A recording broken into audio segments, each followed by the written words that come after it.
দর্শক, foreign service একাডেমিতে জাতীয় ঐক্যমত্য কমিশনের বৈঠকের সংবাদ সংগ্রহে আছেন আমাদের সহকর্মী নাবিল জাহাঙ্গীর। সরাসরি যাচ্ছে সেখানে। নাবিল, বৈঠক এখন কোন পর্যায়ে আছে আর কোন দলের কারা আছেন সেখানে আমাদেরকে জানাবেন।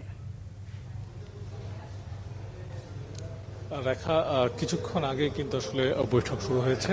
বৈঠক এই মুহূর্তে চলমান রয়েছে এবং আজকের বৈঠকে কিন্তু যে 84টি বিষয়ে রাজনৈতিক দলগুলো ঐকমত হয়েছে সেই বিষয়গুলো আসলে কিভাবে বাস্তবায়ন হবে সেই পদ্ধতি নিয়ে আলোচনা হবে। এর আগের বৈঠকে কিন্তু আমরা দেখেছি রাজনৈতিক দলগুলোর পক্ষ থেকে 6টি প্রস্তাব এসেছিল এবং তখন ঐকমত্য কমিশনের পক্ষ থেকে জানানো হয়েছিল রাজনৈতিক দলগুলো যাতে নিজেদের সাথে আলাপ আলোচনা করে একটি সিদ্ধান্ত উপনীত হয় যে কিভাবে আসলে এই জুলাই সনদ বাস্তবায়ন করা সম্ভব হবে। এবং সেক্ষেত্রে কিন্তু আসলে 18 দিন সময় দেওয়া হয়েছিল। 18 দিন পরে আজকে আবার আরেকটি বৈঠক শুরু হয়েছে এবং ঐকমত্য কমিশনের যিনি সহসভাপতি রয়েছেন আলী রিয়াজ, তিনি কিন্তু প্রত্যাশা করছেন যে রাজনৈতিক দলগুলো হয়তো একটি পদ্ধতির ক্ষেত্রে তারা একমতে আসতে পারবে। এবং কমিশনের পক্ষ থেকে জানানো হয়েছে যদি রাজনৈতিক দলগুলো ঐকমত্যে পৌঁছাতে সক্ষম না হয় সেক্ষেত্রে কমিশনের পক্ষ থেকে অন্তর্বর্তী সরকারকে একাধিক প্রস্তাব দেওয়ার বিষয়টিও তারা আসলে বিবেচনা করছেন। সেই সাথে রাজনৈতিক দলগুলোর সাথে কমিশনের যে বৈঠক সেখানে কিন্তু কমিশন আজকে বলেছে যে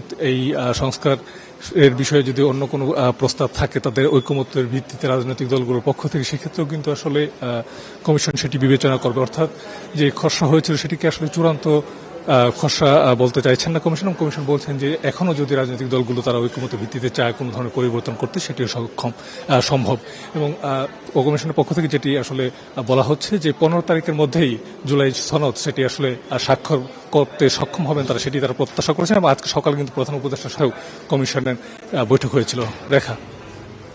নাবিল, আপনাকে ধন্যবাদ।